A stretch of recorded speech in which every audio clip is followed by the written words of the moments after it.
सरस्वती भगवती आपल्या केंद्र प्राथमिक बालवाडीचं हे तिसरी शिक्षण परिषद आहे ही.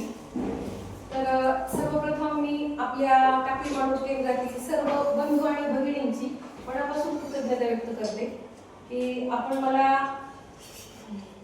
शिक्षक वाचन या विषयामध्ये बोलण्याची आपण संधी देत आहात. तर आज मी या शिक्षक वाचन या विषयामध्ये एक पुस्तकाची निवड केलेली आहे आणि ते पुस्तक आपल्या सर्वांना वाचण्यासाठी खरंच म्हणजे आपण सर्वांनी ते वाचलं पाहिजे आणि अतिशय उपयुक्त आहे. शिक्षक म्हणून, पालक म्हणून आणि समाजाचा बदल घडवणारा एक महत्त्वपूर्ण घटक म्हणून आपण ज्ञान रचनावादी दिवा स्वप्न गिजूभाई बदेका हे या पुस्तकाचे लेखक आहेत आणि अतिशय छोटं पुस्तक आहे.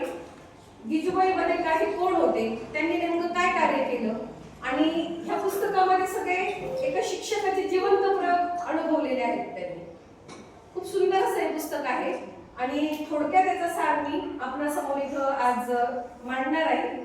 तर सर्वप्रथम मी गिजूबाईंची ओळख करून देण्यापूर्वी मी तुम्हाला प्रास्ताविकामध्ये थोडं काही गोष्टी सांगू इच्छिते.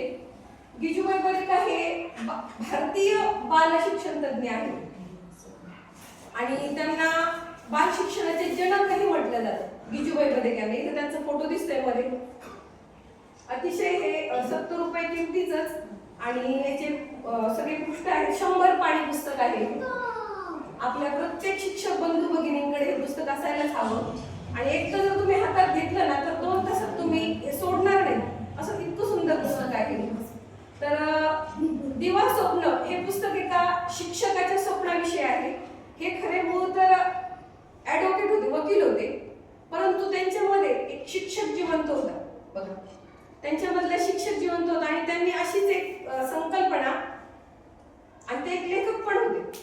असंच लिहिता लिहिता कल्पनेच्या माध्यमातून त्यांना सुचलं की आपण वर्षभरासाठी एक शाळा, एक वर्ग अनुभवण्यासाठी घेऊ, प्रयोग करण्यासाठी घेऊ आणि त्यावेळेसच्या अधिकारी वर्गाकडे त्यांनी तशी मागणी केली आणि त्यांनी एक वर्षासाठी इयत्ता चौथीचा वर्ग अनुभवायला घेतला आणि ते चौथीचा वर्ग त्यांना असा मिळाला होता. भावनगर, गुजरातचे ते मूळ.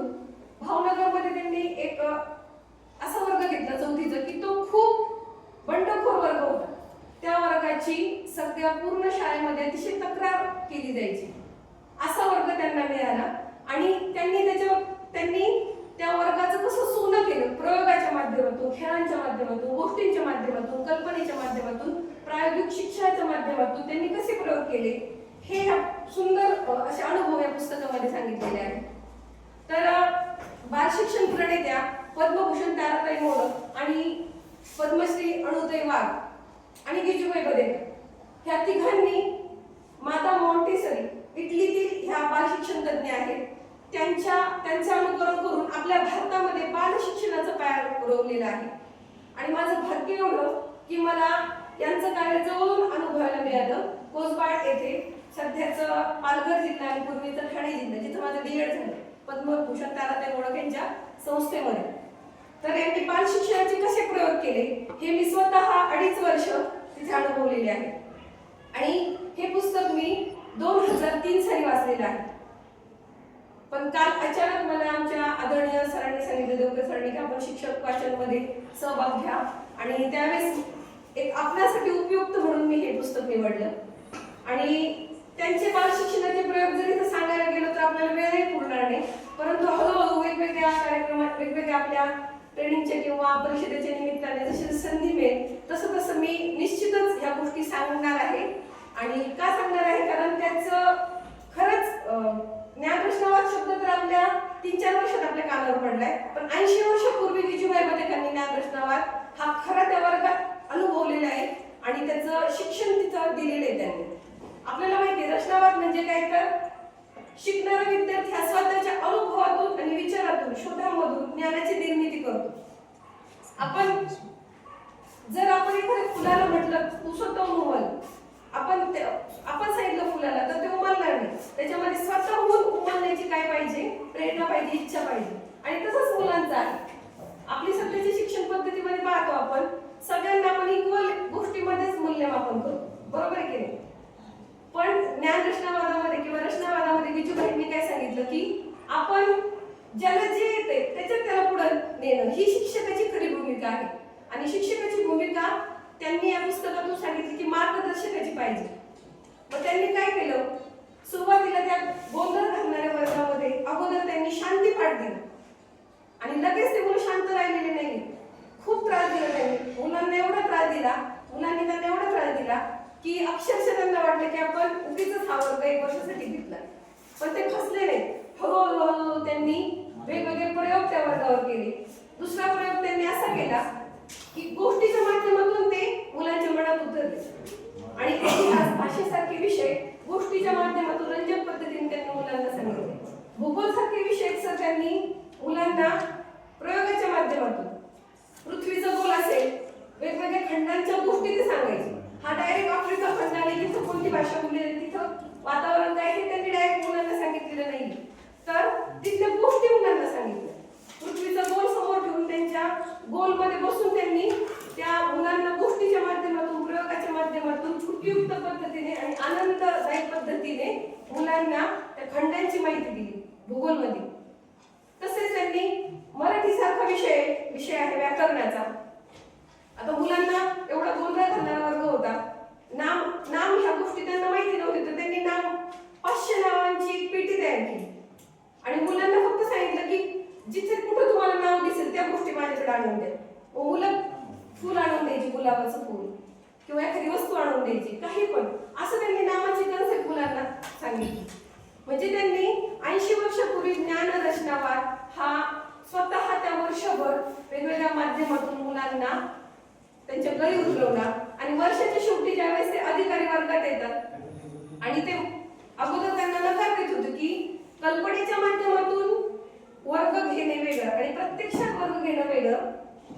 आणि ज्यावेळेस ते अधिकारी त्यांच्या वर्गात येतात आणि इतर वर्गांच्या मानाने गिजूबाईंचा वर्ग, त्यांनी त्याच्यात एक काल्पनिक नाव दिलेलं आहे ह्या पुस्तकामध्ये. त्यांनी स्वतःला लक्ष्मी शंकर नावाच्या गुरुजींचा, सरांचा, शिक्षकांचा वर्ग ज्यावेळेस ते अनुभवतात त्यावेळेस त्यांना ते अतिशय स्थिर चित्तप्रज्ञेसारखे होतात, शांत होतात ते अधिकारी.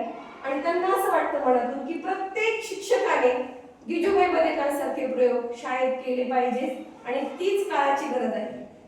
कारण डायरेक्ट लाईव्ह असं शिकवले हे फक्त मुलांना त्या वर्गापुरतं लक्षात राहणार आहे, परंतु कृतीच्या माध्यमातून, वेगवेगळ्या प्रयोगाच्या माध्यमातून जर आपण मुलांना एखादी कन्सेप्ट शिकवली तर ती त्यांना चिरकाल टिकणारी आहे.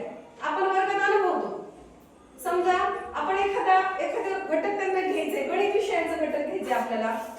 सुरुवातीला आपण पहिलीच वर्गाचं घेऊ, त्यांना आपल्याला 1 ते 100 किंवा 1 ते 10 ही संकल्पना रुजवायची. जर आपण डायरेक्ट फळ्यावर 1 ते 10 लिहिले तर मुलांना ते लगेच लक्षात राहणार नाही. मग वेगवेगळ्या गणनपूर्व तयारीच्या अगोदर 27-28 आपल्या तास शिकवणं गरजेचं आहे. आणि त्यानंतर आपण त्यांना वेगवेगळ्या भाषेच्या माध्यमातून त्या संकल्पना समजावून सांगणं गरजेचं आहे. तेव्हा ती गोष्ट मुलांना चिरकाल टिकते. आणि हेच गिजूबाईंनी केले. त्यांनी प्रत्येक गोष्ट त्यांना सांगताना ते बाहेर घेऊन जायचे, परिसरात घेऊन जायचे, निसर्गाच्या सानिध्यात घेऊन जायचे आणि मग त्यांना ते आपोआप लक्षात येत होते. आणि गिजूबाईंनी या पुस्तक त्यांचं प्रत्येक गोष्ट त्यांनी वर्षाच्या शेवटी कसं मूल्यमापन होईल ते पण वर्षाच्या सुरुवातीला लिहून ठेवलेलं होतं.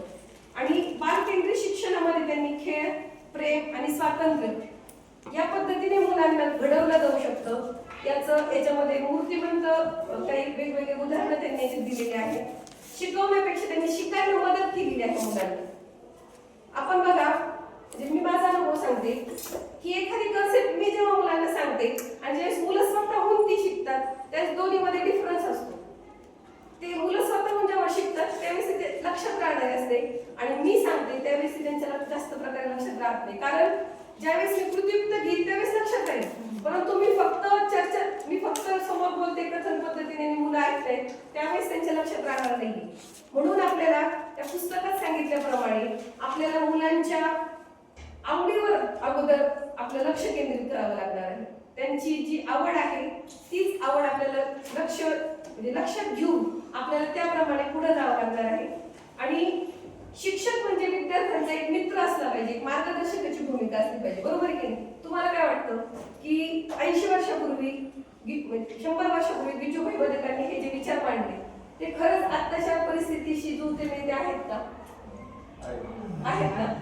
तर मग आपण पण आपल्या ठीक आहे आपल्याला सध्या ऑनलाईन कामांचं भडीमार आहे किंवा वेगवेगळ्या अनेक गोष्टी आहेत, परंतु जेव्हा आपण वर्गात जातो त्यावेळेस आपण ह्या सगळ्या गोष्टी आपल्या समोर ब्लर होतात की नाही?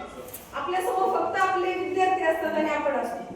आणि मग जसं यांनी चौकटी बाहेर जाऊन मुलांना वेगळे प्रयोग करून मुलांना यशस्वी त्यांचं 4थीचा वर्ग करून दाखवला, तसंच आपणही जरी वेगवेगळ्या कन्सेप्ट वरून आल्या तरी पण आपल्याला वर्गाचं आपलं स्वातंत्र्य आहे.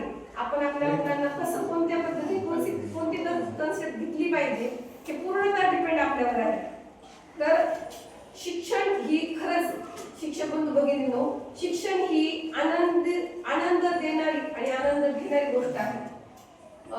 चीन तत्वयुक्त आहे, तो म्हणतोय की जर आपल्याला 1 वर्षाचा विचार करायचा असेल तर आपण एखादं बीज रोवलं पाहिजे, 10 वर्षांचा विचार आपण करायचा असेल तर आपण झाडं लावली पाहिजे, आणि 100 वर्षाचा विचार करायचा असेल तर आपण लोकांना शिक्षण दिलं पाहिजे.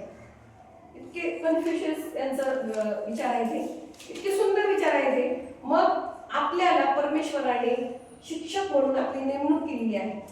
एक महान सेवा आहे ही बालसेवा, आणि ती सेवा करताना आपल्याला गिजूभाई बदेक असतील, ताराताई मोडक, अणुताई वाघ असतील, असे शिक्षण तज्ञ असतील, मादा मॉन्टेसरी असतील, त्यांचं चरित्र त्यांचे जीवन वाचून आपण तसे प्रयोग आपल्या वर्गात जर केले तर खरंच आजची म्हणजे मुलांना फक्त आपण एक काय म्हणतो त्याला कृत्रिमता राहणार नाही आपल्या शिक्षणामध्ये, नॅचरलपणा निसर्गपणा नैसर्गिकपणा येईल. आणि आपल्या भारताची ही जे आपल्या समोर जी भावी पिढी आहे ती निश्चितच एक भारताचं नेतृत्व जगामध्ये सर्वोत्कृष्ट पद्धतीने करतील असं मला वाटतं. आणि त्याची सगळी मार्गदर्शकाची भूमिका, मी म्हणत नाही शिक्षक म्हणजे माझंच मुलांनी ऐकलं पाहिजे किंवा मी जे म्हणत तेच वर्गात पूर्व दिशा पाहिजे किंवा वर्गामध्ये जे त्रास देणारे विद्यार्थी त्यांना फक्त मारून हुडकूनच आपण शिस्त लावू शकतो असं नाहीये. गिजूभाईंनी या पुस्तकात तेच सांगितले की त्यांना न मारता प्रेमाच्या माध्यमातून, गोष्टीच्या माध्यमातून त्यांना जे येतंय त्याच्या माध्यमातून पुढे नेऊनही आपल्याला त्या वर्गाला किंवा त्या मुलांना पुढे घेऊन जाता येऊ शकतं. आणि आनंद, प्रेम हेच शिक्षकाचं खरंच एक सूत्र असायला पाहिजे. कारण जेव्हा आपण मुलांना मारतो त्यावेळेस शिस्त लागते, ही संकल्पना हळूहळू आता कमी होत चाललेली आहे. आणि त्यांनी जो वर्ग घेतला होता भावनगर शाळेचा, त्यांच्या शाळेतील सगळे शिक्षक मारून मुलांना शिस्त लावत होते, परंतु एकमेव गिजूभाई बदेक होते की ते मुलांना मारत नव्हते, पण त्यांच्या वर्गाला खूप चांगली शिस्त होती आणि त्यांचा वर्ग सगळ्या गोष्टीत पुढे होता. म्हणून आपल्याला खरंच आज या पुस्तकातून एकच गोष्ट शिकायची आहे की आपल्याला सगळं काही, प्रत्येक शिक्षकाला सगळं काही येऊ शकतं, फक्त त्यासाठी आपण थोडे पॉझिटिव्ह कष्ट करायला पाहिजे, सकारात्मक कष्ट, आणि त्यासाठी आपल्या शिक्षकात एक उत्साह असायला हवा असं मला वाटतं. ठीक आहे, आपण मला बोलण्याची संधी दिली आणि शांतपणे आपण ऐकलं त्याबद्दल मी आपली मनापासून बोलत आहे.